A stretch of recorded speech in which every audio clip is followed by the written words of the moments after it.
Hello, students of class 12th. Today I am going to continue your topic, why did the Soviet Union disintegrate? Before going inside the topic, we will know about the two leaders of the Soviet Union.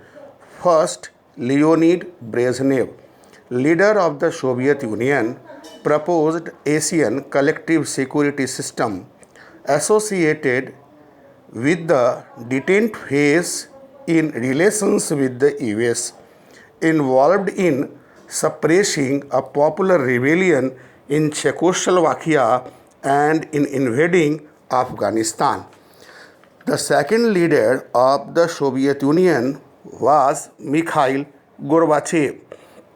He was the last leader of the Soviet Union, introduced economic and political reform policies, perestroika and glasnost, stopped the arms race with the US, withdrew Soviet troops from Afghanistan and Eastern Europe, helped in the unification of Germany, ended the Cold War, claimed for the disintegration of the Soviet Union.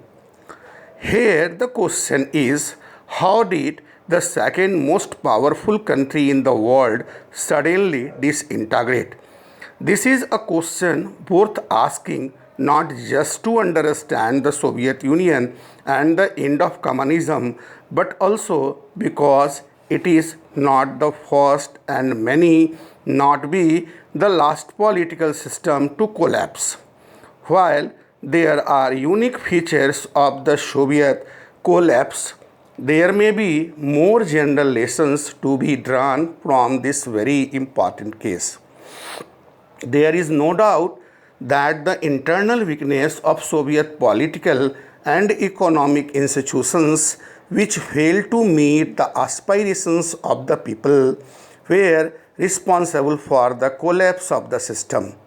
Economic stagnation for many years led to severe consumer shortages, and a large section of society began to doubt that question the system and to do so openly. Why did the Soviet become so weak and why did the economy stagnant?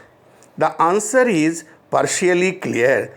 The Soviet economy used much of its resources in maintaining a nuclear and military arsenal and the development of its satellite states in Eastern Europe and within the Soviet system. This led to a huge economic burden that the system could not cope with. At the same time, ordinary citizens became more knowledgeable about the economic advance of the West. They could see the disparities between their system and the system of the West. After years of being told that the Soviet system was better than Western capitalism, the reality of its backwardness came as a political and psychological shock. The Soviet Union had become stagnant in an administrative and political sense as well. The Communist Party that had ruled the Soviet Union for over 70 years was not accountable to the people. Ordinary people were alienated by slow and stifling administration and corruption. The inability of the system to correct mistake it had made the unwillingness to allow more openness in government and the centralization of authority in a vast land. Boris still the party bureaucrats gained more privileges than ordinary citizens. People didn't identify with the system and with the rulers, and the government increasingly lost popular backing. Gorbachev's reforms promised to deal with these problems.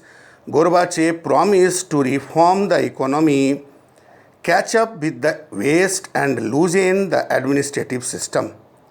A student, you may wonder why the Soviet Union collapsed in spite of Gorbachev's accurate diagnosis of the problem and his attempt to implement reforms. Here is the answer become more controversial, and we have to depend on future historians to guide us better. The most basic answer seems to be that when Gorbachev carried out his reforms and loosened the system, he set in motion forces and expectations that few could have predicted and become virtually impossible to control. There were sections of Soviet society which felt that Gorbachev should have moved much faster and were disappointed and impatient with his methods. They did not benefit in the way they had hoped, or they benefited too slowly. Others, especially members of the Communist Party and those who were served by the system, took exactly the opposite view. They felt that their power and privileges were eroding and Gorbachev was moving too quickly. In this tug of war, Gorbachev lost support on all sides and divided public opinion. Even those who were with him became disillusioned as they felt that he did not adequately defend his own policies.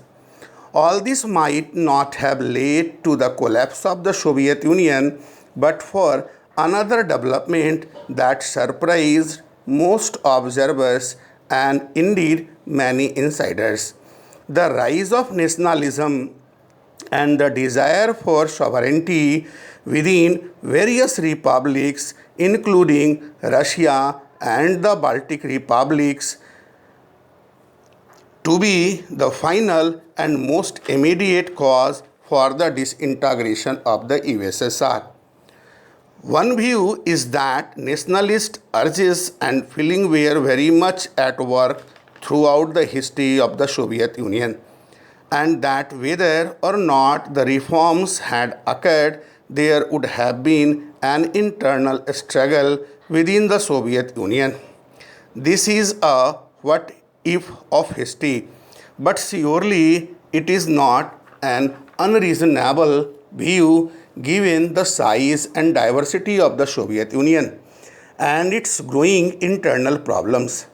Others think that Gorbachev's reforms speeded up and increased nationalist dissatisfaction to the point that the government and rulers could not control it.